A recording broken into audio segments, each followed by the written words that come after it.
Hola, muy buenos días a todos y todos, a todos y todas. Iniciaremos con la mesa 12, con los trabajos de la mesa 12. Mi nombre es Bianca Torres y yo voy a ser la moderadora el día de hoy. Vamos a iniciar con la presentación de la compañera Nadia Edith Rangel Zavala, que viene de permítame un momento, que viene de la Benemérita y Centenaria Escuela Normal de San Luis Potosí, con su tema Directrices de la Política Educativa en la Formación Docente Inicial. La compañera, la compañera Nadia es licenciada en Educación Primaria por la Benemérita y Centenaria Escuela Normal del Estado de San Luis Potosí, SN. Maestra en Educación con especialidad en Docencia por el Centro de Altos Estudios Pedagógicos y Educativos. Actualmente cursa el doctorado en Gerencia y Política Educativa en la Universidad de Baja California. Ha laborado como docente en educación primaria, secundaria y media superior desde hace 21 años. Es catedrática de la BNS, institución en la que también se desempeñó como directora general. En la formación inicial docente, ha impartido cursos vinculados con la práctica profesional y la gestión educativa. Es autora de artículos científicos y ponencias presentadas en congresos nacionales y revistas arbitradas. Asimismo, presidió el Comité Científico del Segundo Congreso Internacional de Investigación Educativa, Nuevos Horizontes Educativos ante las Emergencias del Siglo XXI. Su línea de investigación se centra en inclusión y política educativa. A la maestra Nadia le damos la más cordial bienvenida y escucharemos con atención la ponencia Directrices de Política Educativa en la Formación Docente Inicial. Maestra, tiene entre 12 y 15 minutos para la presentación de su trabajo. Usted hace la, este, la La presentación, presente. por Sí, favor. claro que sí.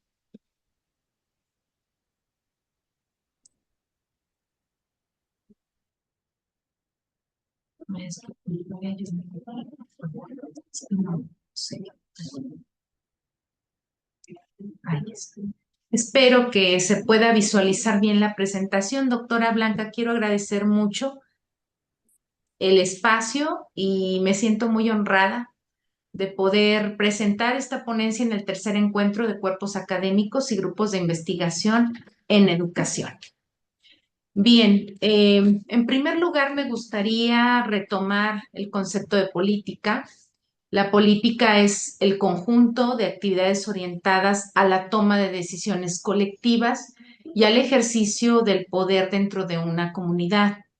La política educativa, específicamente, pues podemos determinarla como el conjunto de regulaciones, estructuras normativas, políticas docentes, currículums, estrategias, evaluación y lineamientos generales gubernamentales que orientan y organizan el sistema educativo para cumplir con lo establecido concretamente en el caso de México, en la Constitución Política de los Estados Unidos Mexicanos, que tiene las siguientes características básicas: calidad, equidad, pertinencia y, por supuesto, el derecho a la educación. Quiero resaltar en este caso la formación docente desde la mirada, desde la óptica de la política pública. Se determina no solamente como un bien académico, sino como un bien estratégico del Estado. Y bueno, presento a ustedes un análisis que he realizado respecto al marco jurídico que regula específicamente la formación docente, y me voy a centrar también mucho en la educación normal. Aquí hay documentos, hay señalamientos de este marco, perdón, normativo, pero concretamente, bueno, el que es aplicable a la educación normal en específico sería la Constitución Política, la Ley General de Educación, la Ley General de Educación Superior, la Estrategia Nacional de Mejora de las Escuelas Normales, los planes de estudio de las licenciaturas y las reglas de operación del PRODEP. Allí también se estaría integrando pues todo el marco regulatorio del EDINEN, de esa estrategia para el desarrollo institucional de las escuelas normales, y que es muy importante porque estos documentos son la base, son aquellos elementos que nos permiten a nosotros tener claridad en cuáles son las directrices que rigen la formación docente inicial en nuestro país. Y bueno, he considerado tres ejes para el análisis. En primer lugar, las obligaciones del Estado, los derechos educativos y las modificaciones normativas recientes. Estoy hablando aquí de específicamente señalar las del 2022 a 2025 sin descuidar lo que corresponde concretamente a lo último vigente, que en este caso abarca del 2019 a la fecha. Y bueno, de respecto a las obligaciones del Estado, quería comentarles lo siguiente. La educación normal opera dentro de un marco donde el Estado pues tiene obligaciones, y estas obligaciones concretamente son referidas a garantizar el derecho a la educación, organizar y operar en un sistema educativo nacional, definir la orientación filosófica y pedagógica del sistema educativo, regular la carrera profesional del magisterio, y esta parte quiero enfatizarla. El Estado mexicano, a través de la Secretaría de Educación Pública, es la única instancia que puede, pues ya sea autorizar o puede, o es el responsable y obviamente que también la parte orientadora de todos los planes de estudio, es decir, no puede hacerlo un particular. Asegurar inclusión, equidad e interculturalidad y la revalorización del magisterio. Y bueno, respecto a los derechos educativos, la estructura de la educación normal se sustenta en garantizar derechos educativos fundamentales, que es el derecho a una educación de excelencia, como lo establece el artículo tercero, el derecho a la inclusión, a la equidad y no discriminación, el derecho a aprender en contextos seguros, democráticos y con pertinencia cultural, el derecho a la identidad cultural y lingüística. Y bueno, los derechos educativos no solamente regulan a las escuelas, también constituyen parámetros para evaluar la pertinencia y calidad de la formación docente, porque están estrechamente ligados. Y esto lo vamos a ver un poco más adelante, como a través de las últimas reformas que se han hecho a la normativa, pues queda más que evidente esta relación entre formación docente inicial y lo que es el desarrollo de la educación básica. Y bueno, hablaba de estas reformas. Hubo reforma a la Ley General de Educación y la creación propiamente, pues, de normativa que promovió que en las escuelas normales hubiera modificación de los currículos. Entonces tuvimos, pues, modificación de los planes de estudio en el año 2012, en el año 2018, y posteriormente tenemos una última en el año 2022. Y bueno, respecto a este marco curricular y planes de estudio, tuvo un impacto importante en esta formación docente inicial, ya que pues se alinea al modelo humanista y comunitario que propone la nueva escuela mexicana. Respecto a los lineamientos de operación de la educación básica, también es importante retomarlos, ya que son el marco que nos ofrece a nosotros estos parámetros, estos estándares que necesitan cubrir nuestros egresados para poder integrarse a la prestación de este servicio, que es el servicio propiamente relacionado con su desempeño en el sector público. Y bueno, aquí en esta parte se refuerzan procesos de evaluación formativa, de trabajo colegiado, de comunidad, y entendemos que pues el docente en formación debe dominar también estos enfoques.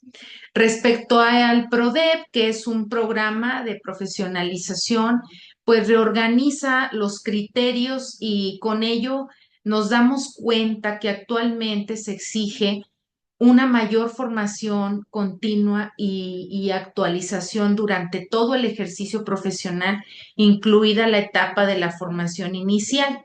Y bueno, pues en este sentido también vimos que hubo cambios en los criterios de la UCICAM, que en este caso es esta ley que regula el ingreso al servicio y que se toman en cuenta también las acciones de capacitación que realizan los estudiantes normalistas, las estudiantes normalistas, durante la etapa en que cursan su licenciatura. Y finalmente tenemos al EDINEN, que es una estrategia que busca asegurar que las escuelas normales pues cumplan con estándares de calidad y respondan a las demandas contemporáneas del sistema educativo. Aquí tenemos un ciclo de planeación que incluye la autoevaluación, la planificación estratégica, la elaboración de proyectos integrales y la ejecución y seguimiento. Resulta estratégico reconocer también la diversidad institucional como una oportunidad porque concretamente las escuelas formadoras de docentes y específicamente las escuelas normales, pues se enmarcan en diferentes contextos y estos contextos van determinando las necesidades de formación a las que están sujetas. Es importante tomar en cuenta esto para verdaderamente lograr la equidad en cuanto al desarrollo pleno de las escuelas normales. Después de haber hecho pues un análisis acucioso de diferentes documentos, yo resalto la pertinencia de fortalecer las capacidades técnicas y administrativas de las escuelas normales y también de las entidades federativas, de modo que pues puedan diseñar y presentar proyectos institucionales sólidos y alineados a los objetivos de la EDINEN, ya que esto va a permitir que las escuelas normales puedan acceder a recursos federales necesarios para su desarrollo y también que esos recursos, una vez que llegan, puedan ser ejercidos de manera adecuada, de tal manera que pues el recurso sea no solo asignado, sino también devengado como necesitan estas instituciones. Y bueno, a partir de estos documentos rectores, se puede afirmar que la política educativa mexicana define un perfil docente para la educación básica con características muy claras, con enfoque humanista y comunitario, inclusivo, intercultural, plurilingüe, crítico, investigador de su práctica, con dominio curricular y didáctico actualizado, con competencias y saberes para la gobernanza escolar y un docente profesional y ético. En la siguiente fase del estudio analicé el acuerdo del 16 de agosto de 2022 por el que se establecen estos planes y programas de estudio para las licenciaturas para la formación de maestras y maestros de educación básica y pude identificar las siguientes directrices: equidad, inclusión, diversidad cultural y justicia social, fortalecimiento de las normales como instituciones estratégicas del Estado, alineación curricular a la nueva escuela mexicana, pertinencia territorial, cultural y contextual, profesionalización docente y formación integral, articulación curricular entre normal y educación básica y participación comunitaria y colegiada en el diseño curricular. Y bien, respecto al primer punto, lo consideramos un acierto, ya que esta política de formación pues ya incorpora de manera explícita los conceptos de justicia social e interculturalidad crítica, pero sí consideramos que es importante la formación de cuerpos académicos especializados en estas materias que muchas normales pues no poseen. Y entonces, bueno, hay un área de oportunidad ahí. Respecto al fortalecimiento de escuelas normales y la estrategia pertinente que ya he explicado con anterioridad, pues sí se advierte que el Estado impulsa esta formación docente como una prioridad nacional y para nosotros fue muy importante el hecho de que nos dieran la oportunidad de realizar una actividad de codiseño. Es decir, que aunque el Estado tiene la facultad a través de la Secretaría de Educación Pública de diseñar los planes de estudio, que durante el pasado, desde el 2022, toda la etapa, todas las épocas pasadas que vivimos como educación normal, no se nos permitió tener injerencia en los planes de estudio, en el diseño curricular, y a partir del año 2022, pues esto se logra siendo un aspecto favorable. La pertinencia territorial y contextual que nos permite diseñar estrategias muy específicas de formación situada comunitaria pertinente y no homogénea, que esta también fue un triunfo de la lucha de los profesores normalistas a través del tiempo. Y bueno, aquí lo que advertimos es que es necesario fortalecer los mecanismos de vinculación en todas las escuelas normales y en relación estrecha con las escuelas de educación básica, e implica que cada institución pueda tener protocolos institucionales claros para lograr este objetivo. Respecto a la profesionalización docente y formación integral, consideramos que es un acierto, ya que se vislumbra como un perfil amplio, ético, humanista, pero sí creemos que es muy importante impulsar programas de actualización y renovación académica, sobre todo con énfasis en las herramientas pedagógicas actualizadas, metodologías emergentes y enfoques contemporáneos, modernizar la infraestructura tecnológica de las escuelas normales, impulsando así la alfabetización digital y bueno, la inversión en conectividad, equipamiento y recursos tecnológicos que favorezcan la formulación pues de esta formación docente inicial. La Maestra, articulación con... le quedan 2 minutos para que vaya a Ah, hacer. claro que sí, con mucho gusto. Bueno, el vínculo con educación básica que necesitamos reforzar y alinear con estos proyectos en este nivel educativo.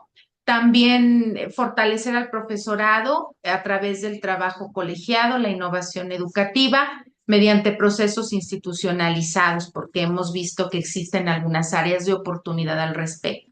Y bueno, nada más para cerrar, quiero presentar a ustedes de los datos de cuenta pública, el presupuesto de egresos de la Dirección General de Educación Superior para el Magisterio, de la cual dependen las instituciones formadoras de docente, y podemos ver cómo ha habido altibajos, una inversión fuerte en 2015 y 16 y una caída durante la pandemia que fue significativa, pero que podemos ver que se ha ido manteniendo en el tiempo una trayectoria exitosa para que los recursos que se asignan pues cada vez sean mayores. Y bueno, finalmente considero que es importante comentar que la formación docente pues atraviesa un momento decisivo, marcos normativos avanzados, visión pedagógica renovada, pero pues también necesitamos avanzar en el cierre de brechas, impulsar la equidad, garantizar la pertenencia contextual y pues consolidar a las escuelas normales como instituciones de educación superior, sólidas, innovadoras y socialmente comprometidas, para lo cual consideramos que debe haber la voluntad política, la inversión sostenida, el acompañamiento técnico y una gobernanza colaborativa. Aquí están las referencias y pues agradezco mucho su atención. Muchas gracias, maestra Nadia Rangel. Es muy interesante conocer la forma o las directrices que se han establecido en los últimos años en torno a las escuelas normales, que mucho tiempo se consideran que fueron abandonadas y pues al final de cuentas pues son las que forman a los profesores que van a estar formando a los ciudadanos de un futuro, ¿no? Las fortalezas o fortalecer las escuelas normales, yo creo que son elementos muy importantes y que deben de estar precisamente dirigidos a fortalecer a los perfiles de los maestros, o en este caso la formación de los profesores y permitir de una u otra manera, y bien usted lo dice, cómo formar a profesores en un contexto determinado de acuerdo a la política que se está integrando, ¿no? Esta política del humanismo, esta política del contexto, que es muy importante. Y su participación en los codiseños curriculares creo que es mucho más importante, porque entonces hablamos que se van a insertar esas políticas ya de manera efectiva. No es algo que nada más me manden y lo incorpore, sino ya de manera efectiva, yo voy a trabajar en mi contexto y para mi contexto.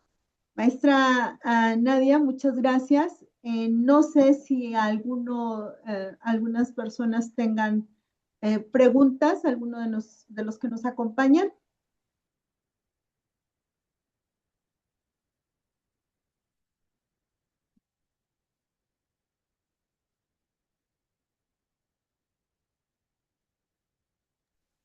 Si llega a haber alguna pregunta, pues la mandamos al final.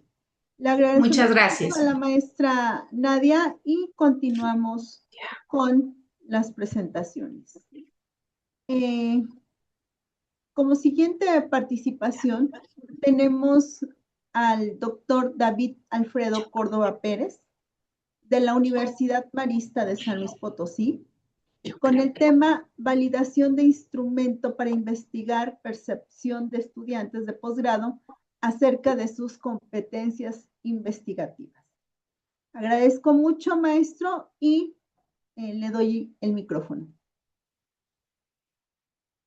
Muy bien, muchas gracias. En este momento estoy compartiendo mi presentación. Podrían avisarme. Ya, me parece que ya la están viendo, ¿verdad? Ah, Sí, perdón, doctor. está. Sí, Sí, ya está.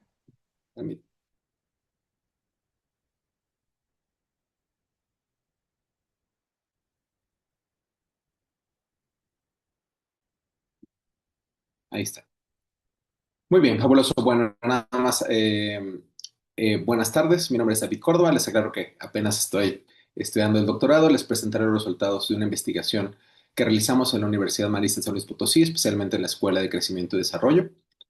Este trabajo se enmarca dentro de la investigación básica, pues su objetivo fue realizar una adaptación cultural de un instrumento existente para hacerlo más pertinente a nuestro contexto institucional específico. El estudio se desarrolló con un enfoque cuantitativo, utilizando un diseño experimental de tipo descriptivo y transversal, lo que significa que aplicamos el cuestionario en el contexto real de nuestros estudiantes en un momento único en el tiempo sin manipular variables. La pregunta que ven en pantalla surge de una necesidad concreta que identificamos en nuestra institución durante una prueba piloto inicial que realizamos con parte de la población estudiantil. Detectamos que aunque ya existía un instrumento reconocido para medir competencias investigativas, la llamada escala de evaluación de competencias investigativas desarrollada en 2010, los resultados nos sugirieron la necesidad de una adaptación. Esta necesidad se fundamenta en el principio de que la adaptación cultural es indispensable cuando un instrumento va a utilizarse en un contexto y tiempo diferentes a los del diseño original y específicamente para impedir la aparición de sesgos en el trabajo de investigación. El contexto que motivó este estudio es muy específico. La escala original fue desarrollada en nuestro país por Ortega y Jaik en 2010, de acuerdo con el enfoque socioformativo de las competencias propuesto por Tobón. Cuando la aplicamos inicialmente en nuestra universidad, los resultados de la prueba piloto presentaron ciertas dificultades. Por ejemplo, varios estudiantes reportaron que la redacción de diversos ítems era confusa para ellos y detectamos la necesidad de crear ítems adicionales que nos permitiera establecer correlaciones entre las competencias investigativas autopercibidas, la formación previa de estudiantes y la asignatura específica de las distintas maestrías que ofrecemos. Esta situación reforzó la importancia de realizar una adaptación que respondiera a nuestro contexto y condiciones específicas. Hablando de la relevancia de nuestro estudio, la Declaración Mundial sobre la Educación Superior de la UNESCO establece un marco normativo internacional y justifica nuestra investigación. Esta declaración enfatiza la importancia de la investigación y también establece un vínculo directo entre las capacidades investigativas de las instituciones educativas y el desarrollo económico y social de los países.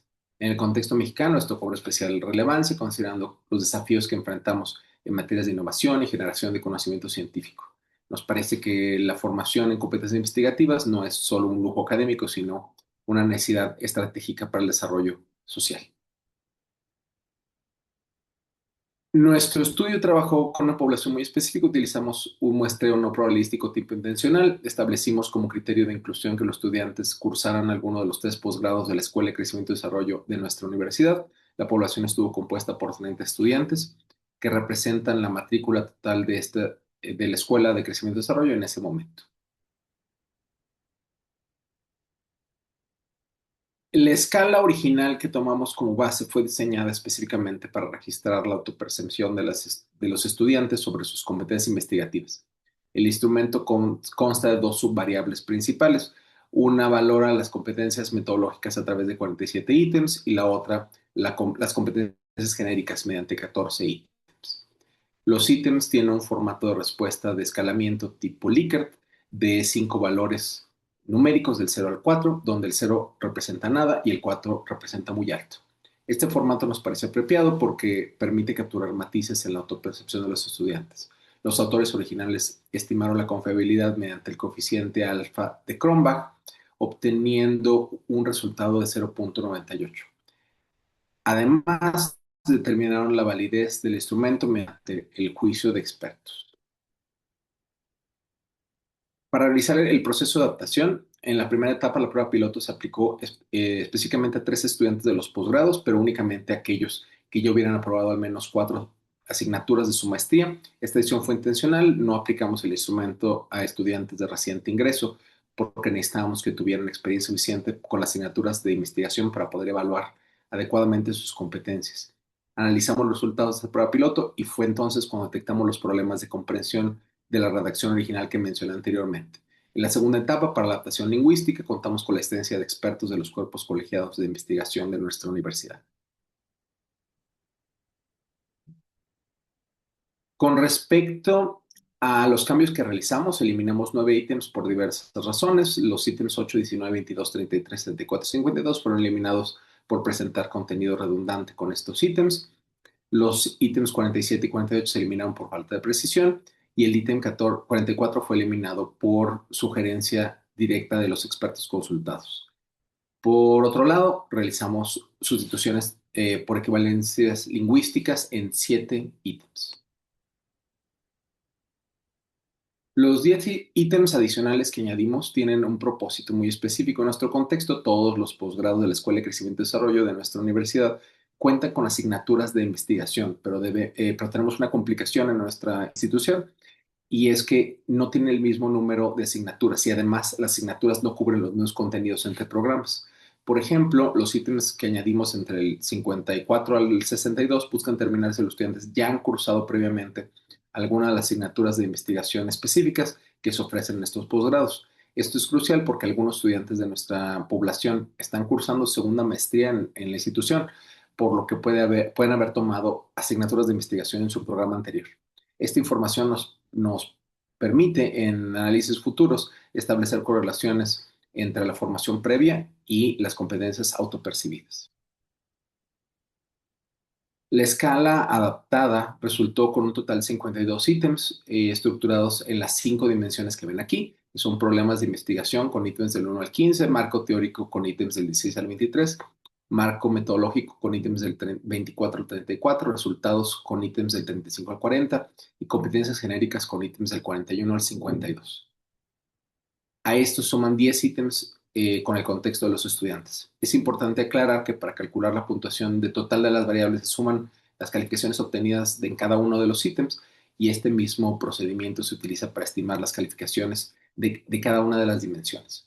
Los puntajes más altos reflejan un nivel superior de competencias investigativas, por lo menos en su autopercepción, lo que nos permite identificar tanto fortalezas como áreas de oportunidad en nuestra población estudiantil.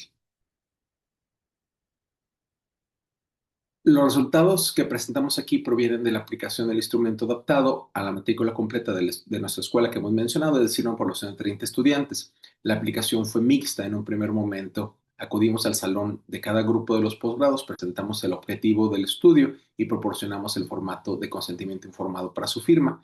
Luego compartimos la dirección para responder al instrumento adaptado que digitalizamos en la aplicación Microsoft Forms.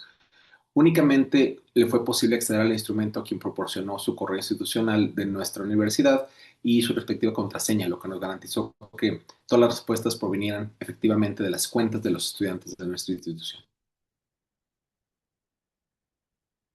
Las áreas de oportunidad que identificamos coinciden con hallazgos de investigaciones similares en el contexto nacional.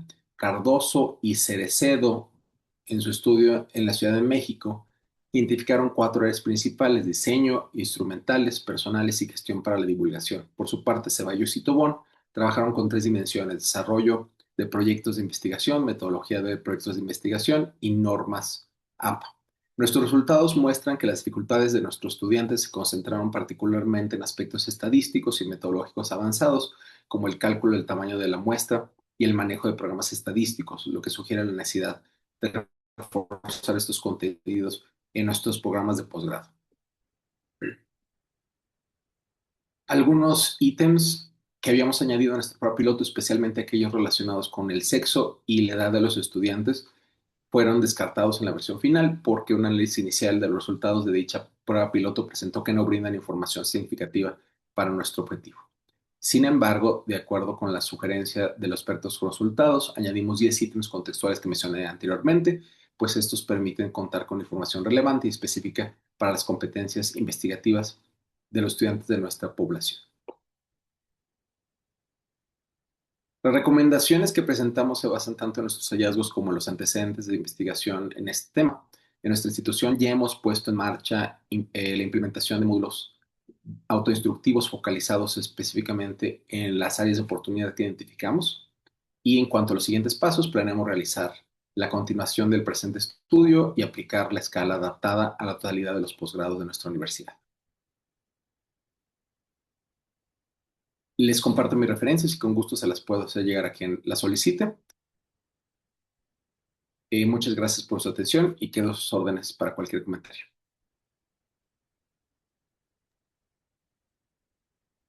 Agradecemos mucho al maestro David Córdoba la presentación. Siempre es importante conocer cuál es la problemática que se enfrentan los estudiantes de posgrado por algunas situaciones, como no es la conclusión de sus tesis en tiempo y en forma, ¿no? Y entonces saber cuáles son esas competencias que no están desarrolladas para poder concluir satisfactoriamente. Creo que es muy interesante en este sentido, porque nos permite a los posgrados, pues de una u otra forma, revisar incluso hasta nuestros ingresos, ¿no? Nuestros requisitos de ingreso, pero también nos permite, pues, establecer ciertas políticas que coadyuven precisamente a disminuir las deficiencias que traen algunos estudiantes en el manejo de algunas competencias que se requieren en los estudios de posgrado y que su tema o su tesis sea concluido en tiempo y en forma. Maestro David, le agradezco mucho, muy interesante. Yo no sé si hay alguna pregunta en, en la sala, en esta sala o en Facebook, alguna pregunta en YouTube. Y si no, pues continuamos, dejamos las preguntas, a ver si no las pasan, no las pueden mandar. Y al final, pues entraríamos a una sesión de preguntas y respuestas si es que las hubiera. Maestro David, muchísimas gracias. Gracias a ustedes. Bueno, continuando con nuestro trabajo, doy la palabra al maestro Germán Alejandro García, a la maestra Soledad Hernández Solís y a Irma Hernández Solís, de la Universidad Autónoma de Ciencias y Artes de Chiapas. Su tema es Diálogo y escucha como prácticas alternas a la violencia en estudiantes de secundaria. Agradezco mucho y cedo la palabra a mis compañeros. Buenas tardes. Creo que me toca presentar así como estoy viendo. Así que deja buscarme dónde estoy.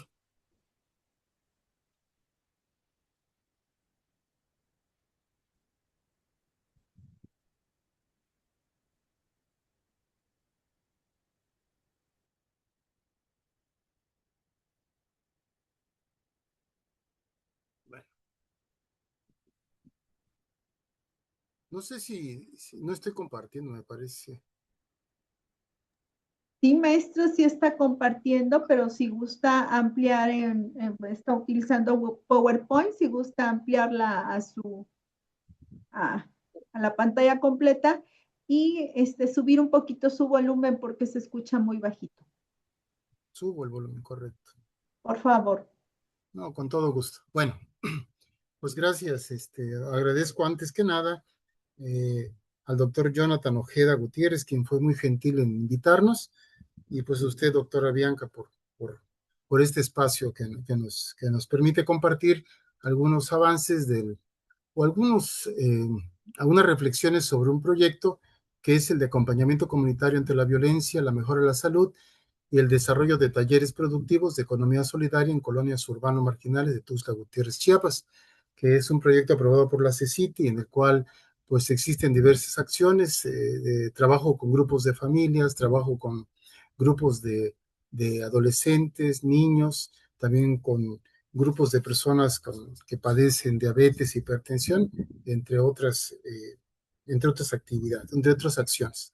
El trabajo lo desarrollamos junto con Soledad Hernández Solís e Irma Hernández Solís y presentaré algunas cuestiones puntuales de este. Primero, partimos de la idea, partimos de esta concepción de que la escuela como institución forma parte de un sistema social más amplio y responde como tal a un proyecto social económico que define su ser, su quehacer, las expectativas y subjetividades que se construyan en sus actores. Este proyecto es el de la modernidad y del sistema económico capitalista en el cual vivimos y del cual emergen situaciones estructurales de violencia social y que se reproducen y se perpetúan como violencia en las escuelas. Estas configuran y reconfiguran las subjetividades de niños, adolescentes, jóvenes y todos aquellos quienes nos encontramos presentes como agentes educativos en esta institución. Pensamos que la escuela es un instrumento a través del cual el moderno Estado Nacional occidental condiciona y establece este sistema moderno, ¿no? Y se le ha atribuido ciertas consideraciones a la escuela, que quien estudia o quienes estudiamos mantenemos progreso, o es una condición de progreso no solamente del sujeto, sino a nivel social. Tiene funciones de socialización como la custodia, la enseñanza de conocimientos, habilidades, orden, obediencia, entre otros, y que además tiene esta condición de educar y alfabetizar. Pero más allá de ello, cuando consideramos su presencia en esos entornos, en esos espacios, podemos pensar que como tal, pues reproduce la violencia. La violencia la consideramos una expresión sistémica y estructural de la sociedad contemporánea. Esta se reproduce, como decimos, en los ámbitos familiares, como instituciones de este Estado, se reproduce en todas estas instituciones, pero particularmente en la familia, la escuela, la comunidad, la iglesia, etcétera. Cuando abordamos qué es la violencia, es muy difícil, es un término polisémico del cual es muy difícil advertir una sola concepción o tratar de generar un concepto de sí. Sin embargo, podemos decir que la violencia es intraducible en sí misma, es no aprehensible por la experiencia inmediata y sobre todo sedimenta en las relaciones. Lo que sí podemos advertir es cómo se significa en el sujeto y qué es lo que genera a partir de dicha significación.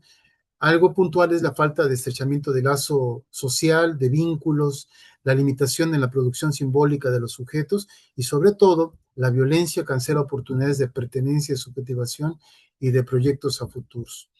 La cuestión es que la violencia muchas veces llamamos mucho la atención sobre aquellos hechos mucho más llamativos en términos de comunicación social o en términos de su presencia, pero hay otros más de los que no prestamos atención.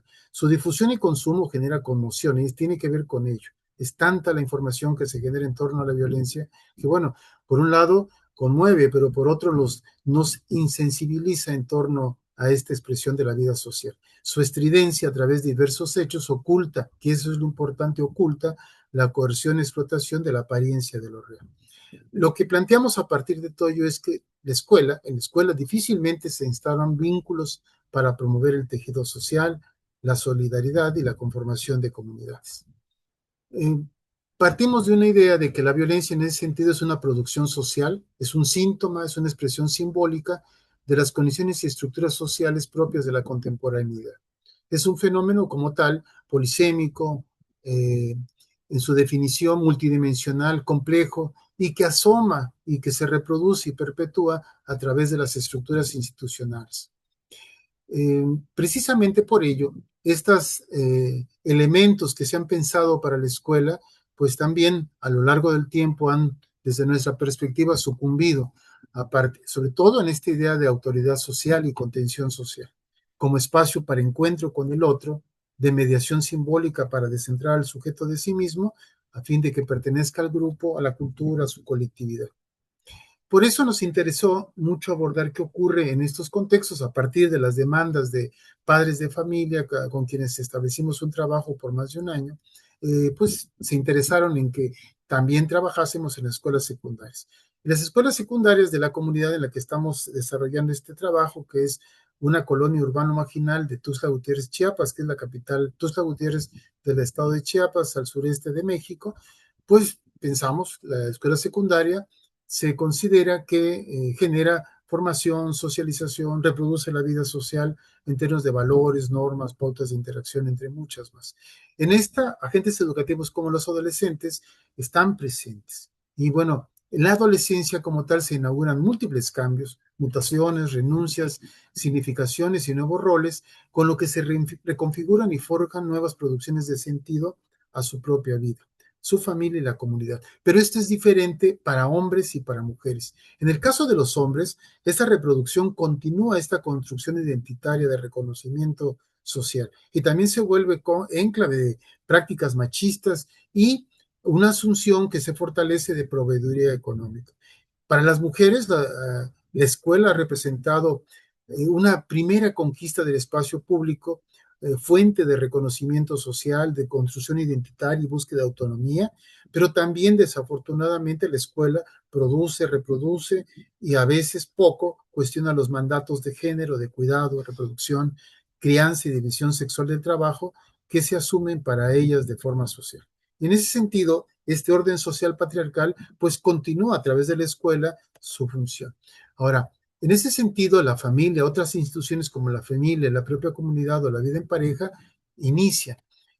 Respecto a la familia, hay una lucha constante del adolescente por su autonomía y la toma de decisiones, respecto al noviazgo inicial o las parejas con quienes se inscriben las primeras relaciones, hay un reposicionamiento sobre el cuerpo y lo real, y se continúa a través de una sexualidad genital que es muy común en este contexto. Por otro lado, comunitariamente debe dejar de significarse como niño para producirse como sujetos adolescentes, sujetos adultos. Sin embargo, para ambos, hombres y mujeres, el orden de la cultura les cosifica, es decir, los vuelve sujetos para la producción social y les insta a reproducir dicho orden social. Entonces nos interesa conocer, o nos interesó y nos sigue interesando conocer la narrativa en torno a ellos, ¿no? Eso lo hemos hecho a través de lo que hemos llamado la construcción de conocimiento dialógico, que tomamos desde Corona y Karlheimer. En este caso, el fenómeno lo consideramos el diálogo lo consideramos un fenómeno social relacional por el que nos construimos unos a otros mediante la palabra y la razón. Esto supone dejar de lado nuestra función jerárquica como docentes, como investigadores, como adultos respecto de los propios niños. Y en ese sentido, el propósito del trabajo es analizar los relatos, vivencias y reflexiones sobre la violencia en estudiantes de una secundaria ubicada en una colonia urbana marginal de Tuxtla Gutiérrez, Chiapas, México. La metodología que aplicamos fue lo que llamamos metodología horizontal. En esta, nosotros planteamos que hay un compromiso ético de diálogo con el otro. No podemos prescribir una acción, sino partir de que no hay conocimiento si este no se genera en diálogo con el otro. Y los conocimientos que establecen los participantes, los adolescentes, las familias, los adultos, los intereses de la comunidad, son tan relevantes como los que se discuten conceptualmente y los que puede tener o los que tenemos nosotros como quienes nos acercamos a ellos en este proceso dialógico. Los participantes para nosotros son pares investigadores. Ellos son quienes definen al final el sentido que tiene lo que han dialogado y lo que se ha escrito sobre todos ellos. En ese sentido, nosotros planteamos que hay un conocimiento compartido de producción de un tercer texto. Un texto que recupera las voces de quienes llegamos como extranjeros a ese espacio, de los propios sujetos, los escolares, los adolescentes de secundaria, y lo que en ese consenso y diálogo entre ambos, pues tratamos de arribar a ese tercer texto que recupera todas las voces. En ese sentido, luchamos porque ese ejercicio de poder que se genera en el intercambio, se quiera o no, pues tratamos permanentemente de que esté presente para que no generar por nuestra cuenta ese ejercicio de poder como adultos, como investigadores, como un profesional que acude a un centro escolar. Y lo que hemos hecho es trabajar estos diálogos mediante grupos que le llamamos grupos de escucha y diálogo. No hay una planeación didáctica, no hay temas, estos se generan desde el grupo con registros de observación lo más exhaustivo que podemos, la recuperación de expresiones artísticas de los niños, otras producciones, y que lo hacemos semanalmente. Los temas que hemos encontrado como constantes a partir de este año de trabajo son la convivencia, los problemas en la convivencia y las acciones que realizan cada uno de los agentes educativos. En ese sentido, tenemos las siguientes reflexiones, y esto es en lo que quisiera pues, considerar como un acercamiento inicial a ese tercer texto que les he hablado. Uno es que la experiencia educativa a través de la reglamentación, las rutinas que se establecen en este contexto de la escuela secundaria, pues evidentemente inciden en procesos de socialización desde el género y desde un género binario, es decir, género de hombres, mujeres, en las que no se considera otras identidades o disidencias sexuales. Hay un binarismo a través de la elección de ciertas carreras, hay un planteamiento desde el docente, desde los niños, de pensar, desde los adolescentes, de pensar hombres, mujeres, y hay un distanciamiento, rechazo de toda expresión no masculina y asimetría con lo masculino, es decir, siempre se piensa lo masculino como superior y más prestigioso que aquello que puede ser motivo de reflexión, de análisis, de comentarios, de interés o deseo por parte de las mujeres. También se plantea aquí una condición activo-pasiva entre hombres y mujeres y se refleja en diferentes ámbitos: los juegos, los deportes, las relaciones, el trato, el humor, la participación. Hay además un ejercicio de autoritarismo y obediencia, ¿no?, que transita desde la relación docente-alumno y que también se superpone en la relación entre niños, y aquellos más fuertes, más dominantes en términos físicos, asumen una postura de autoritarismo delante de otros. Y esto a su vez condiciona mecanismos de obediencia de los demás, los otros más bajos de estatura, los que físicamente son menos fuertes, etcétera, ¿no?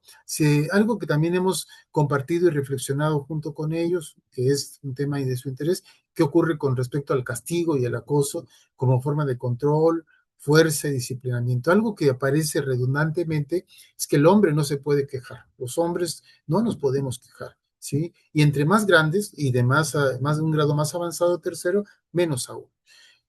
Algo que ocurre entonces paralelo a ello es que hay una constante humillación hacia los otros con el humor, poner sobrenombres, usar la fuerza, avergonzar a otros por su cuerpo, porque no son de una altura alta, porque tienen o no tienen vellos, porque tienen o no tienen cierta fuerza, por el tamaño del pene, y hay una sexualización constante a través de los genitales, sobre todo masculinos, en las interacciones dialógicas que ellos establecen. Y a partir de ahí se establece estos criterios de valoración del grupo, ¿no? Y el grupo de hombres actúa como cofradía ante las mujeres, las compañeras estudiantes. Esto lo que nos plantean es que en estas condiciones de violencia, de la preeminencia masculina, pues es parte de lo que ocurre en su hogar y en la escuela. Hay una diferenciación sustantiva entre las funciones socialmente asignadas a hombres y mujeres, a estas últimas de cuidado, labores domésticas, etcétera, y para los hombres se exalta la perspectiva de trabajo y la proveeduría, entre otras. Además de que aparecen redundantemente las experiencias de violencia sexual hacia mujeres, como parte del contexto en que se vive, como parte de un ejercicio personal o grupal, y que esto a su vez se traslada no solamente a las mujeres, sino a todos los cuerpos feminizados a través de los cuales se expresa dicha violencia. Entonces, esto es lo que ellos dicen, esto es lo que ellos validan como parte de su discurso, ellos es lo que piensan que forma parte de su reflexión y conocimiento, y esto es también lo que han ido abordando, discutiendo, reflexionando, y nos parece que en la medida que vayamos avanzando en el tiempo con todos ellos, ojalá eso transite de la reflexión a procesos, a encuentros distintos en la convivencia diaria de los niños. Pues agradezco mucho su atención, y bueno, de eso trata hasta el momento el desarrollo de esta parte de la investigación que desarrollamos en nuestra ciudad. Gracias, doctora Bianca. Muchas gracias, maestro Germán. Alejandro, creo que es muy interesante estos estudios que se están realizando, eh, porque en el contexto que estamos actualmente viviendo, en donde la violencia es un, un elemento que está ahí de manera permanente y cada vez evoluciona más en el sentido de que se está ya asentando lo estamos naturalizando en toda la sociedad. El papel que tiene la escuela, qué papel tan importante tiene la escuela en, pues es la reproductora en efecto de todo esto que se está viviendo. Pero, maestro, yo a partir de ahí hago una pregunta no sé si alguien más tenga alguna pregunta, pero la pregunta sería, ¿y qué están haciendo los docentes? Porque es importantísimo, es muy interesante cómo a partir de una narrativa en donde no se sientan los chicos y los maestros a lo mejor que son vistos y que están siendo estudiados, cómo ellos empiezan a contar, ¿no? Cómo ellos empiezan, cuentan lo que viven, lo que sienten, pero ¿y los docentes qué están haciendo? Que siguen reproduciendo ese mismo esquema? ¿O cómo sería la situación de que llegara un docente con unas nuevos patrones, nuevas formas de enseñar y empezar a sentar ciertas bases? Le paso el micrófono, maestro.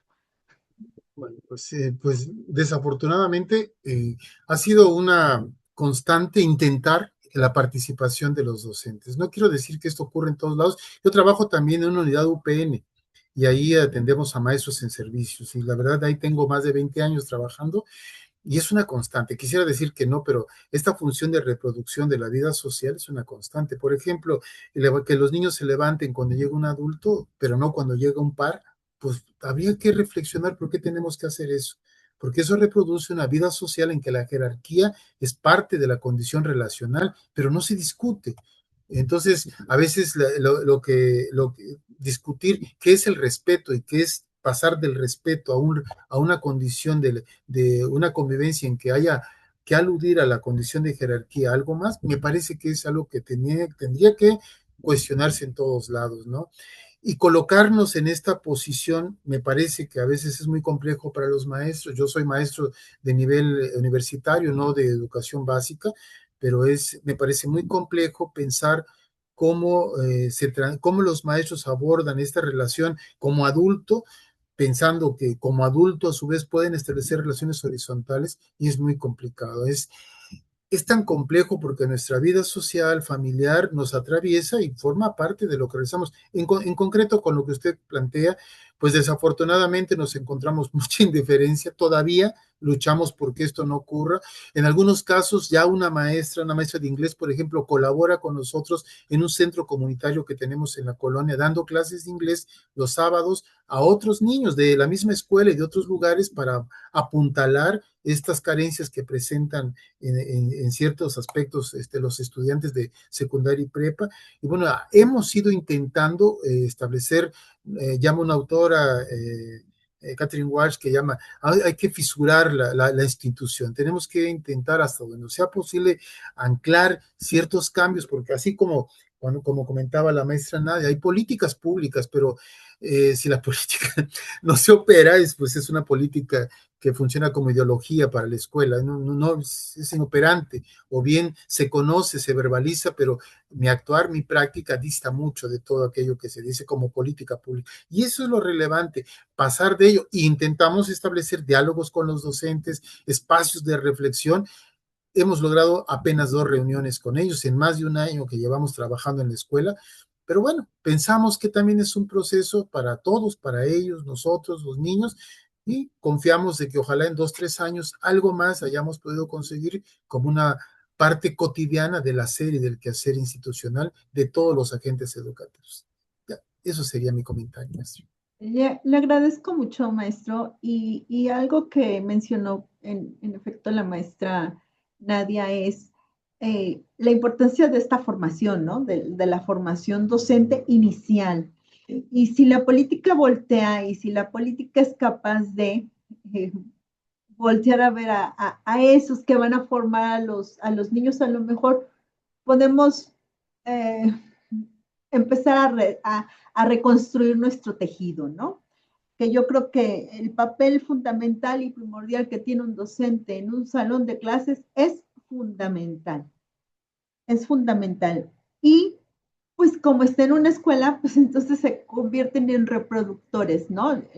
Tomando la escuela desde la parte de la escuela, porque pues, por otro lado está la familia, usted bien lo dijo, los amigos, el contexto, etcétera, ¿no? Entonces, pero lo poco que puedes sembrar y cosechar la escuela, pues hay que dejárselo a la escuela, ¿no? Y hay que empezar a reconstruir ese tejido social, por lo menos desde la escuela. Maestro Germán, muy interesante, le agradezco mucho su participación. No sé si alguien más de la sala en Facebook o en YouTube tengan alguna pregunta para el maestro Germán. Si no, daríamos paso a la siguiente presentación. Maestro Germán, muchas gracias. Continuamos con la presentación del doctor Juan Alberto Luján Albiter. ASEI-F, una propuesta flexible e innovadora para transformar la práctica docente en educación física. El doctor Juan Alberto Luján es docente e investigador en la Escuela Superior de Educación Física, donde se desempeña en la línea de investigación prácticas de la educación física desde la perspectiva crítica y reflexiva. Es licenciado en Educación Física, cuenta con una maestría en Educación Física y Deporte y es doctor en Educación. Acumula más de 10 años de experiencia en la educación básica, desempeñándose como docente de educación física y 6 años de trayectoria en el ámbito de educación superior dentro de las escuelas normales. Entre ellas, la Normal 4 de Nezahualcóyotl, donde ha contribuido a la formación inicial de docentes y al fortalecimiento de proyectos académicos e institucionales. Maestro, tiene 12 minutos para la presentación de su trabajo. Le doy la palabra. Muchas gracias. Muchas gracias, maestra. ¿Me escuchan bien ahí? Sí, claro. Ok, perfecto. Entonces, proyecto mi presentación. Estoy en mi celular, entonces me avisan si se alcanza a ver bien mi presentación. Sí, claro.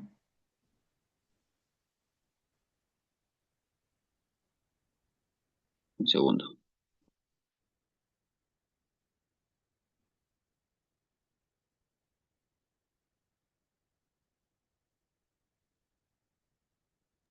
¿Hoy?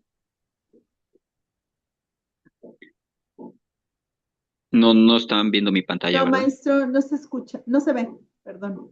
Ok, un segundo.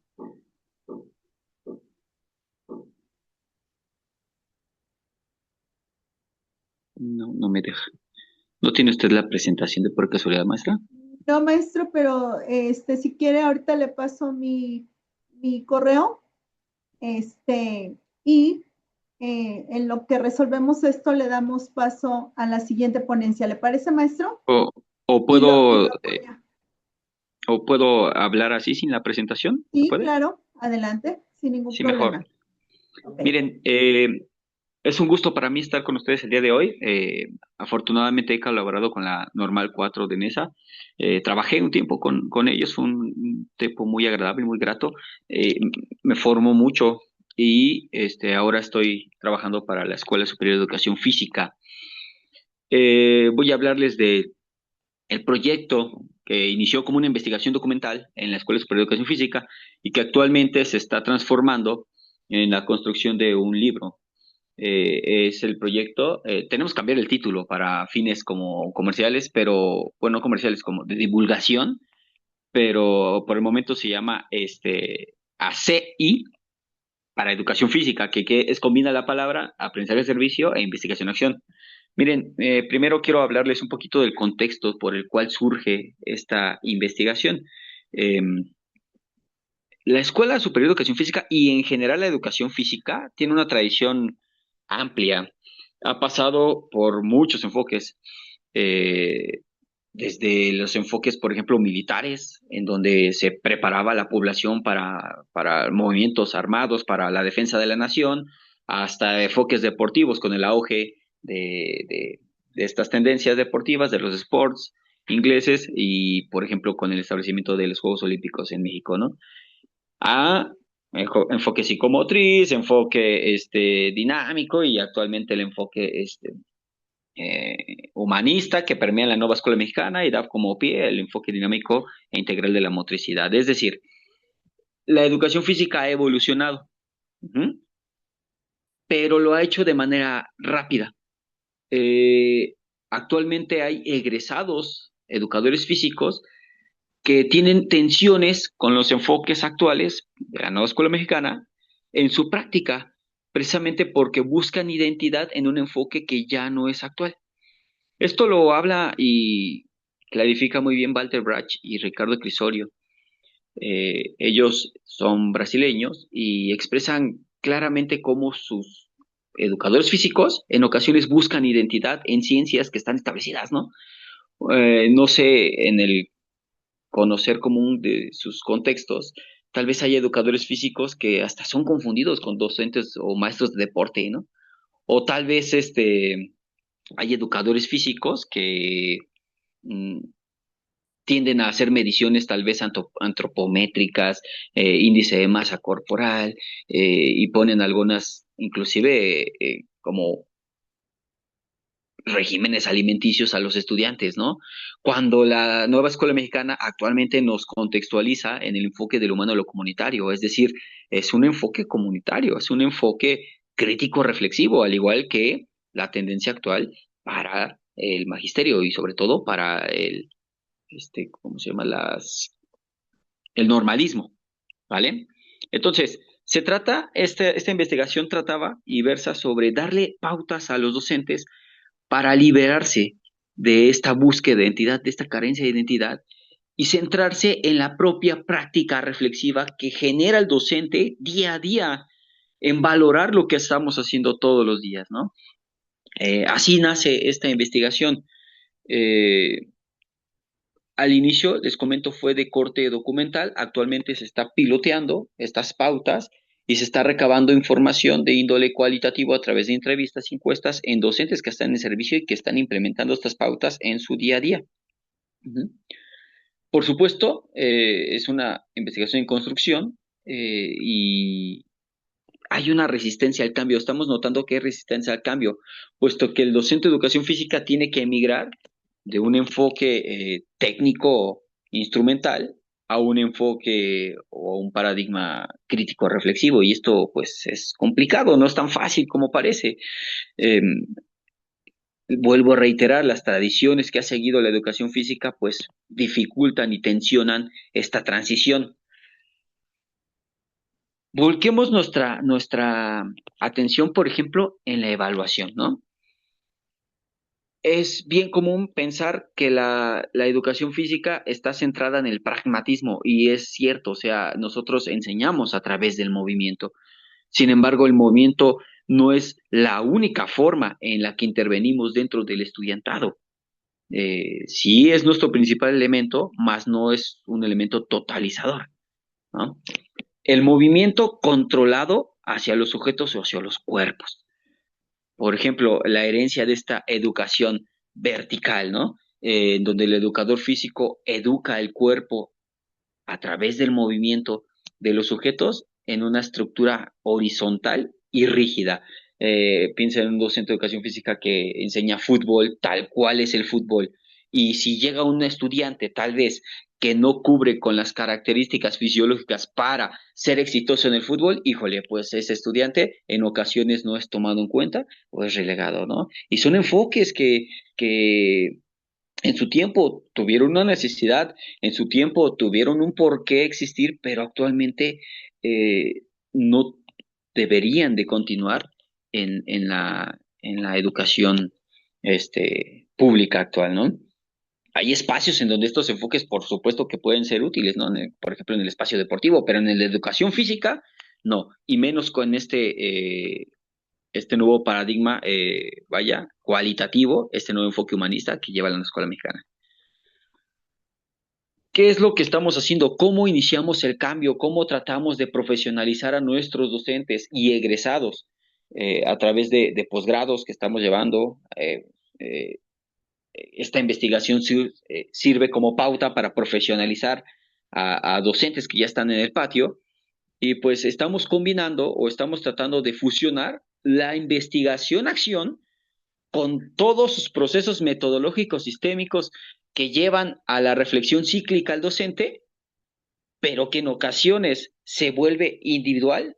Es decir, sí transformas la realidad, pero el proceso de investigación y la formalidad de investigación recae en el docente, con las bondades que tiene el aprendizaje servicio como una metodología sociocrítica, la enseñanza servicial, incluir a la comunidad. Y entonces nos poníamos a pensar nosotros cómo podemos hacer que el docente sea sistemático, sea crítico, sea reflexivo de su práctica, pero que además contemple las necesidades de su comunidad, que su comunidad también le entre al trabajo, también entre a estos procesos investigativos, también entre a esta reflexión, ¿no? Esto nace de las peculiaridades que tiene un educador físico. Vaya, un educador físico maneja al menos 10 grupos. Imagínense, vamos a poner que nada más tengan 7 grupos. 7 grupos en el Estado de México, no sé, de a 25 niños por grupo, pues da una cantidad enorme, ¿no? De estudiantes a los cuales tenemos que impactar. Entonces lo tenemos que hacer de manera comunitaria. Por eso es que combinamos, o bueno, tratamos de proponer con base a la investigación o acción y el aprendizaje en servicio, ¿no? Eh, ¿Qué es lo que hacemos entonces? Creamos un documento que da pautas al docente para la transformación de su práctica docente, ¿no? A la deconstrucción de su pensamiento, de estos paradigmas que son tradicionales en la educación física, por un paradigma un poco más crítico reflexivo. Denme un momento, porque voy a abrir aquí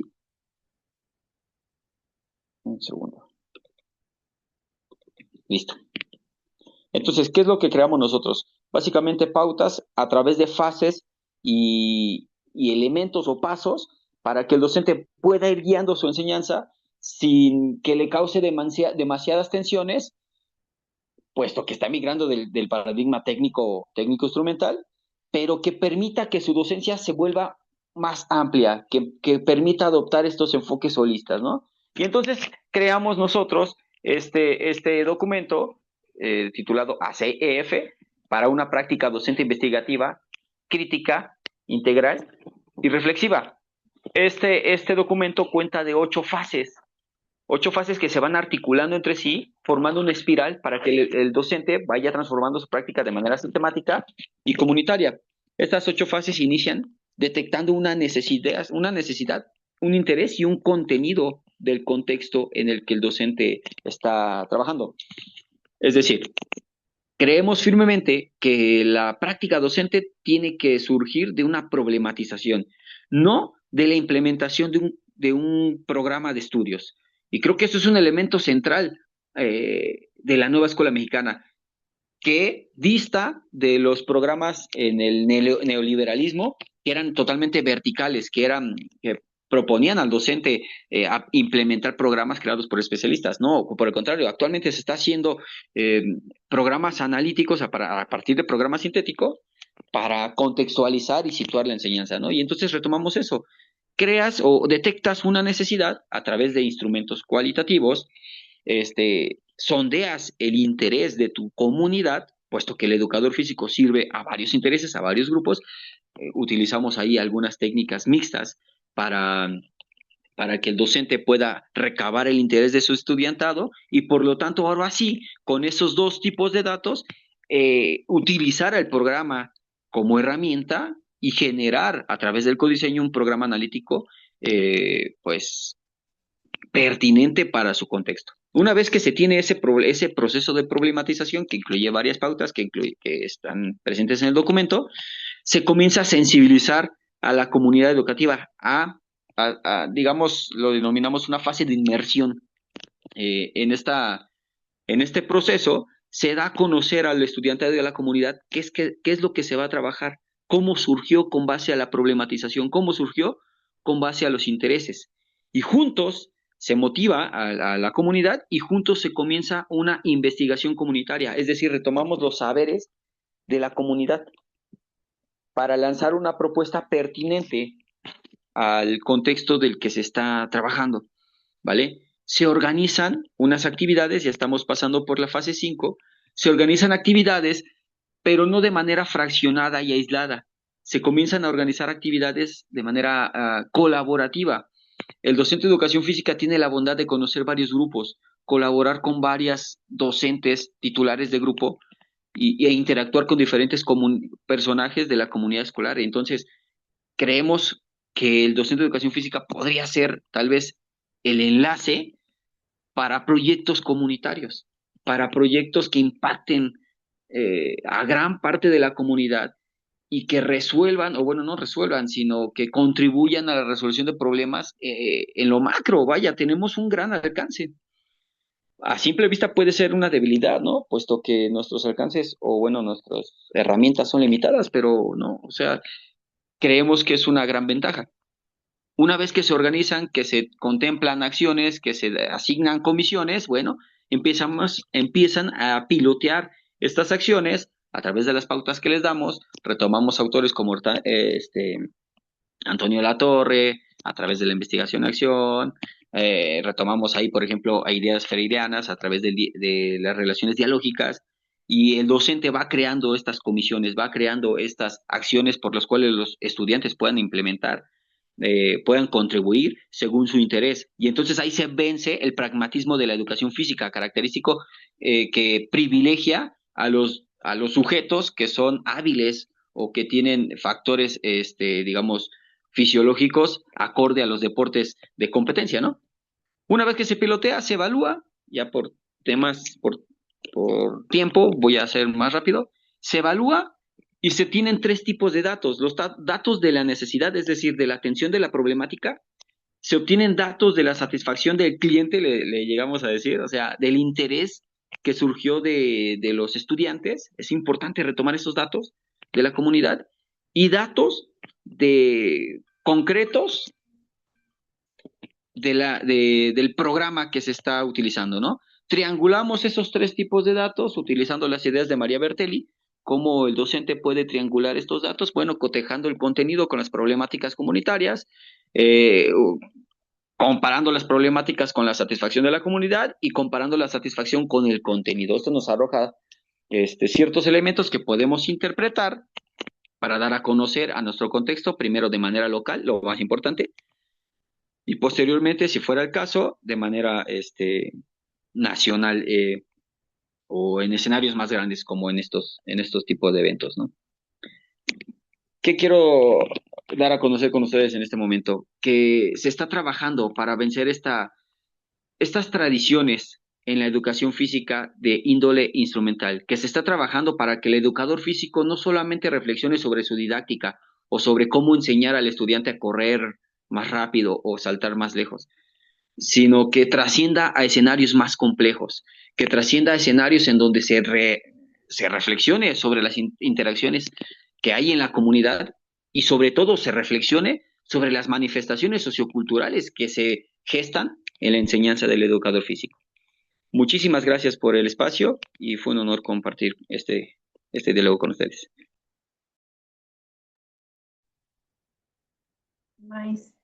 Doctor Luján, muchas gracias por su participación y el proyecto creo que la propuesta es muy interesante en este contexto de la NEM, ¿no? En donde hablamos de un desarrollo integral del estudiante, en donde la educación física es uno de los principios clave precisamente de este nuevo modelo de la nueva escuela mexicana, y cómo el planteamiento que usted hace y es ahí creo que es lo muy importante y particular, es cómo se brinca de lo técnico e instrumental a lo crítico reflexivo.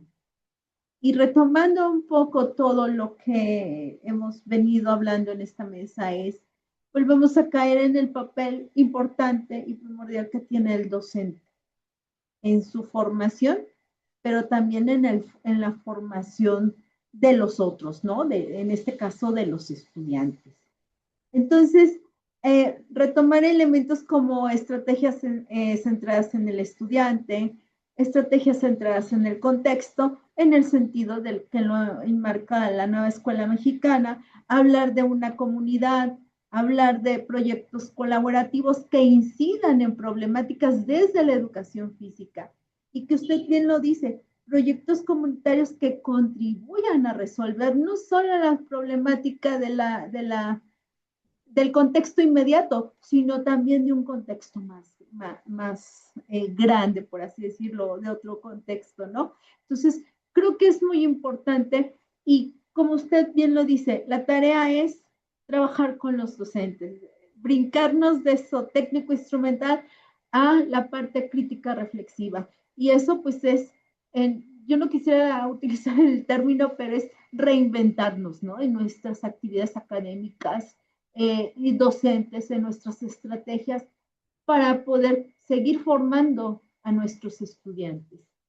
Yo no sé si alguien de la sala tenga alguna pregunta o en este caso en alguna de las plataformas. Si hay alguna pregunta, compañeros. Bueno, no hay ninguna pregunta. Maestro Juan Alberto Luján, le agradezco mucho, doctor, perdón, le agradezco mucho la presentación del tema y damos continuidad a la siguiente presentación. Nos acompaña la maestra Carmino Chapiro y Sofía Faura de la Universidad Nacional de Rosario, Argentina, con su tema La IA como aliada del bienestar docente. Integración de mindfulness, Chingu e inteligencia emocional. María Sofía Faura y Carmina Chapiro son profesoras de filosofía egresadas de la Universidad Nacional de Rosario, Argentina. Se conocieron cuando la profesora Chapiro dictaba un seminario de filosofía con niños en el último año de la carrera. A partir de ese seminario se formó un pequeño grupo de trabajo denominado experimental, el cual oficio del semillero para diferentes experiencias filosóficas. La de la presente ponencia es una de ellas. Carmina Chapiro se formó en 2009 en Filosofía para Niños con Marta Venera y Rita Bonifacio en un proyecto de extensión de la Universidad Nacional de Rosario, Argentina. De 2011 a 2015 fue capacitadora en un programa de formación en filosofía con niños para docentes de nivel primario del Ministerio de Educación de la provincia de Santa Fe. Entre otras formaciones, destacamos que realizó su doctorado sobre la experiencia con Walker Conan como orientador. Maestra Chapiro, creo que me equivoqué en el tema de su ponencia, ¿verdad que sí? Okay. Buenas tardes. Sí. Creo que sí, creo que cometí el error, le pido una disculpa. No hay problema. La maestra Chapiro va a dar el nombre de su ponencia, en lo que yo aquí hago la reestructuración. Muchas gracias y le doy la palabra. Muchas gracias. Bueno, buenas tardes. La ponencia se titula Una voluta de humo se levanta, la ciencia ficción como motivo de la filosofía. Lo que voy a relatar precisamente, como dijo Bianca, es una experiencia que tuvimos con la profesora Sofía Faura de un taller de filosofía.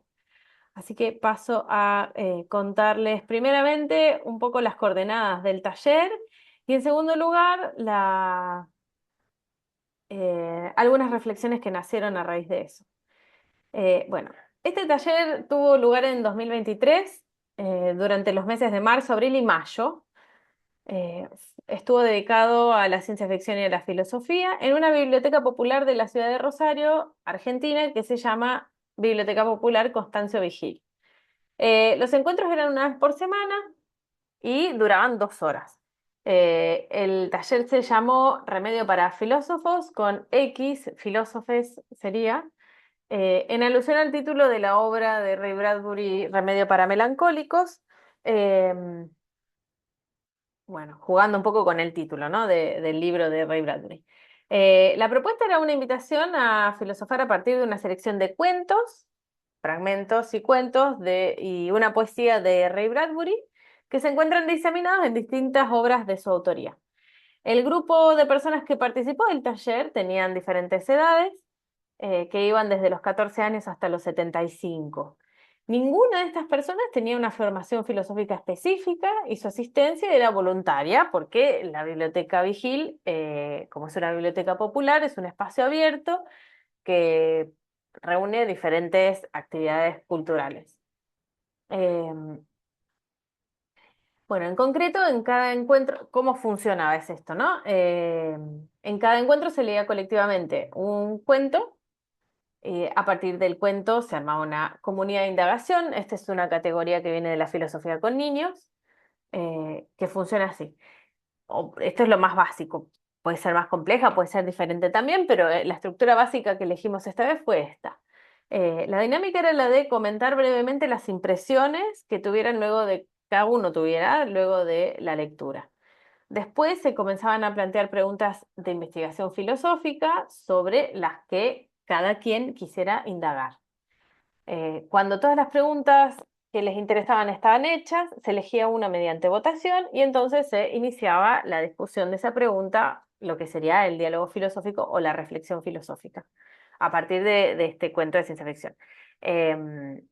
La idea no es quedarse tan pegados a una interpretación literaria, sino tratar de dejar volar el pensamiento, dejar que siga su propio camino en la conversación y lo que se va planteando, eh, y que el cuento o la pieza literaria funcione un poco como pretexto para la conversación, para iniciar esa reflexión.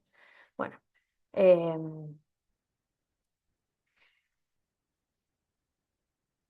taller era que quienes participaran pudieran realizar el ejercicio filosófico que implica sostener un diálogo cuidadoso entre sí y que hicieran un esfuerzo por evaluar su propio pensamiento. Esta idea de un diálogo cuidadoso es un concepto que la filosofía con niños incorpora a lo que sería la corriente del critical thinking o pensamiento crítico, que plantea no quedarse solamente con los aspectos críticos y creativos, sino también incorporar el cuidado como una noción importante y que forma parte de la reflexión constantemente. O sea, pensamos todo el tiempo de manera crítica, creativa y también cuidadosa.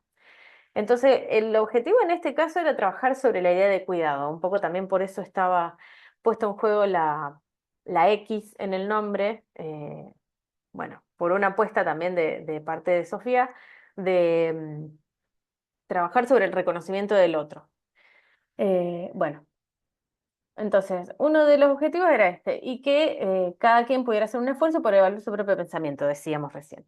La noción de traducción que maneja Anne-Margaret Sharp, que es una de las fundadoras de filosofía para niños, sirvió de base a buena parte del ejercicio filosófico que se pretendía llevar a cabo. Para Sharp, la idea de traducción en filosofía implica algo más que una actividad cognitiva. Es una actividad que supone también el corazón, la mente y el espíritu, dice ella.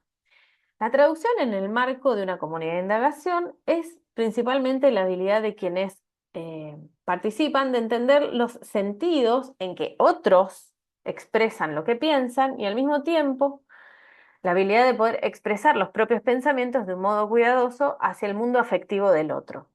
Es un ejercicio intersubjetivo muy interesante. La traducción entonces no es entendida solamente en términos técnicos o puramente lógicos de estructuras gramaticales, sino que Anne Sharp incorpora un elemento ético fuerte, que es esto de, bueno, hay una cierta inconmensurabilidad entre la experiencia de uno y la experiencia, la propia y la de los demás, incomunicable, intransmisible en su totalidad, pero bueno, que con un esfuerzo y un ejercicio de traducción se puede llegar a, por lo menos a comprender. Bueno, en ese sentido no se busca la coincidencia de las ideas, sino que lo que se busca es que se tome en serio la postura de los otros, como una postura válida, pero por eso mismo como una postura a la cual se le pueden plantear preguntas, sugerencias, aclaraciones y ejemplos. Eh, en este sentido, la comunidad de indagación requiere un compromiso muy alto de sus participantes hacia el cuidado del otro, hacia hablar en serio y hacia la construcción de pensamientos cada vez más complejos. Eh, bueno, eh, el taller logró el objetivo de que los participantes pudieran volver a revisar, ¿no? A volver sobre su propio modo de pensar. Y también les implicó a los participantes tomar la postura de plantearse una pregunta sobre la que en verdad no se tiene respuesta y la apuesta a compartir esa indagación con otros. Eh, Eso es una de las cuestiones principales de filosofía con niños, que es que la pregunta que se plantea para indagar no tenga una respuesta sabida de antemano. Se puede tener una hipótesis en todo caso, pero tiene que estar la disposición en cada participante de eh, revisar esas hipótesis y de pensar de manera libre, ¿no? Tratando de coaccionar a los demás para que piensen igual que yo, ¿no? Bueno, paso entonces ahora a una pequeña reflexión sobre por qué ciencia ficción y filosofía, que está escrita en un tono más poético, entonces me gustaría leerla tal cual.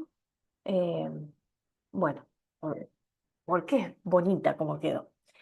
Eh, y dice así: cuando el fuego de la reunión mengua y los relatos abandonan la morada y las voces exhalan las últimas palabras, que no serán las últimas, resuenan en el aire los ecos de un oráculo aparecido que no fue invocado adrede. Pero así permanecen alrededor, como se posan los cristales de las primeras nieves, recién caídos sobre todas las cosas, justo antes de desaparecer en un minúsculo charquito o evaporados en el aire.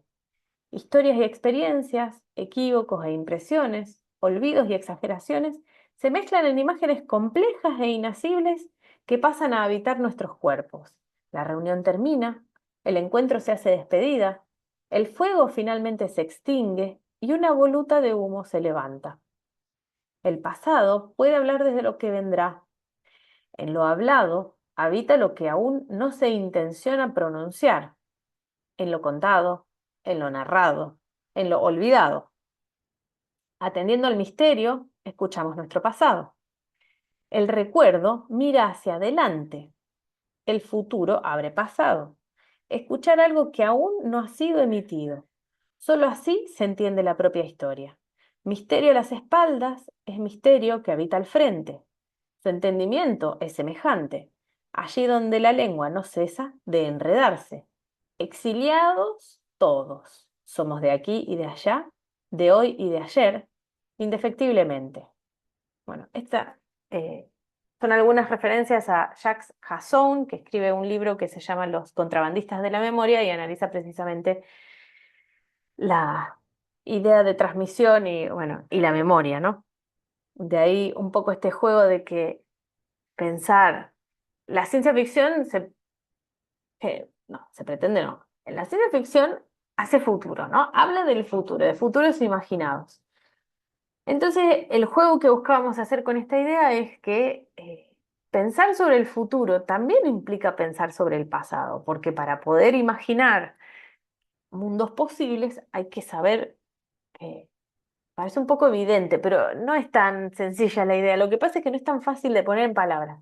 Pero para poder imaginar mundos posibles hacia adelante, hay que saber y entender lo que pasó atrás, hay que poder acceder a esas experiencias. Y según hayan sido transmitidas esas experiencias pasadas, según se tenga más o menos acceso a la memoria, según se olviden ciertas cosas, se recuerden otras, se cuenten o no se cuenten algunas cosas, eh, esa narración condiciona de manera diferente lo que se puede imaginar hacia adelante. Bueno.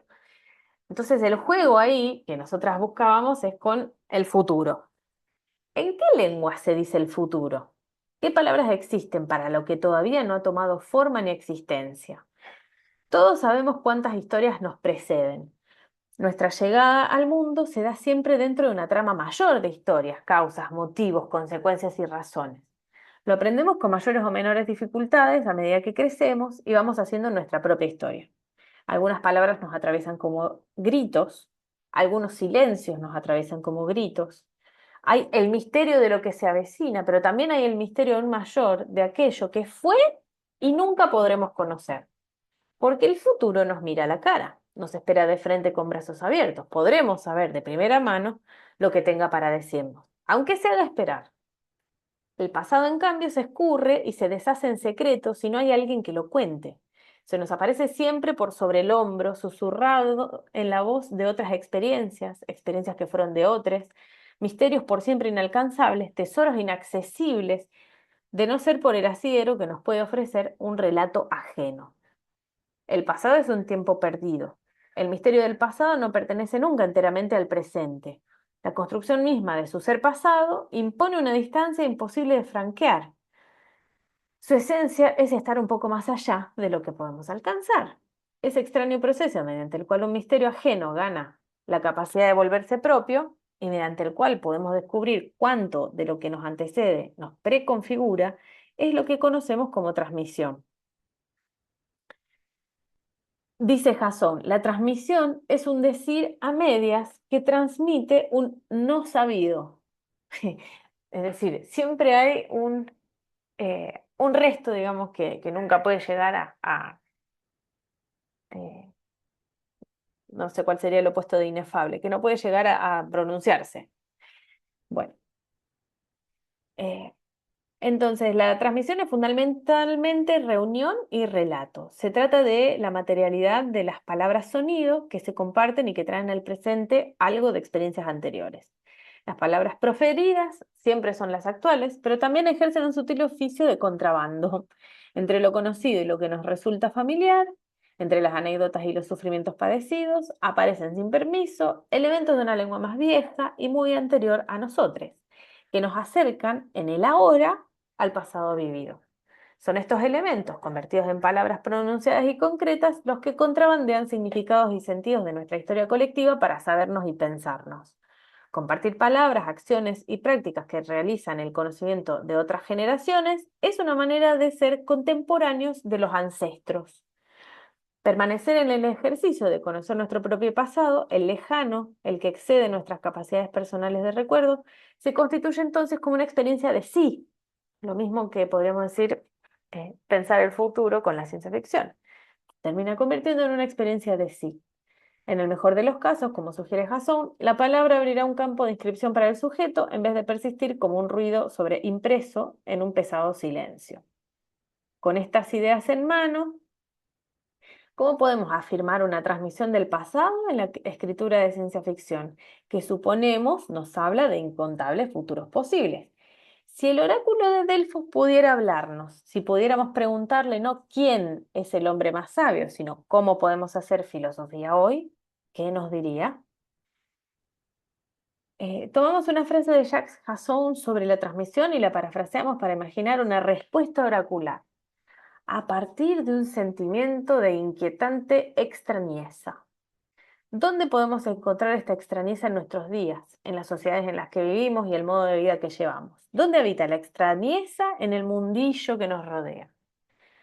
Bueno, nuestra apuesta en este taller fue que la literatura, con su laborioso ejercicio de las letras, no cesa de ofrecernos una ocasión para remover las afirmaciones de la vida cotidiana, para al mismo tiempo conectarnos con las experiencias pasadas, revivir la memoria compartida, la memoria social, y poner en juego en esa reflexión de los futuros imaginados justamente los sentidos, ¿no? Los sentidos semánticos, ¿no?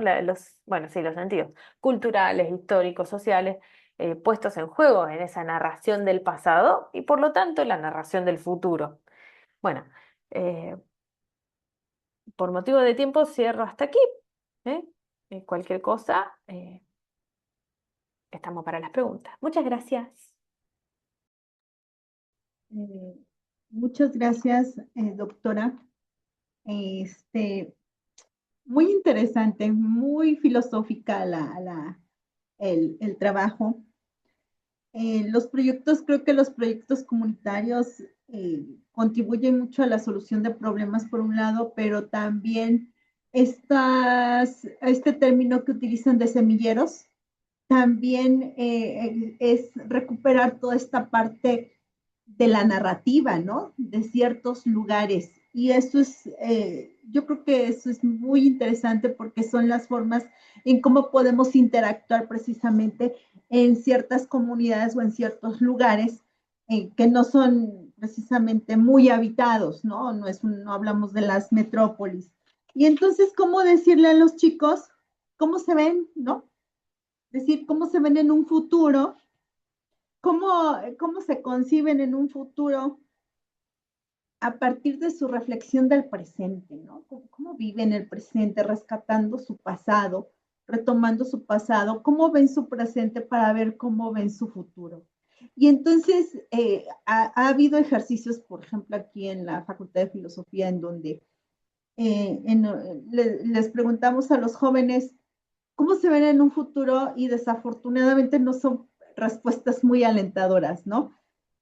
Precisamente por el contexto, porque se dan cuenta en dónde están viviendo y cómo están viviendo y toda la crisis que tenemos, pero esto nos permite de una u otra manera, pues replantear, ¿no? Replantear y hacerlos conscientes de hacia dónde vamos y qué es lo que queremos, cómo hacer filosofía sin saber que estamos haciendo filosofía, pero también colocándonos desde la postura de reconstruirnos desde la filosofía, ¿no? Desde nuestros valores, desde nuestro ser, desde nuestra integridad como ser humano. Le agradezco mucho porque esto nos permite darnos cuenta la posición que tomamos en nuestro contexto y el papel que jugamos en la realidad. Entonces, se me hace muy interesante este tema. Le agradezco mucho, doctora Carmina Chapiro. Y bueno, yo no sé si haya alguna pregunta en sala o hay alguna pregunta eh, en alguna de las plataformas. Si no, pues pasaríamos ya a hacer el cierre de la mesa. No sé si ya nos hemos pasado, sino para irnos a la siguiente actividad.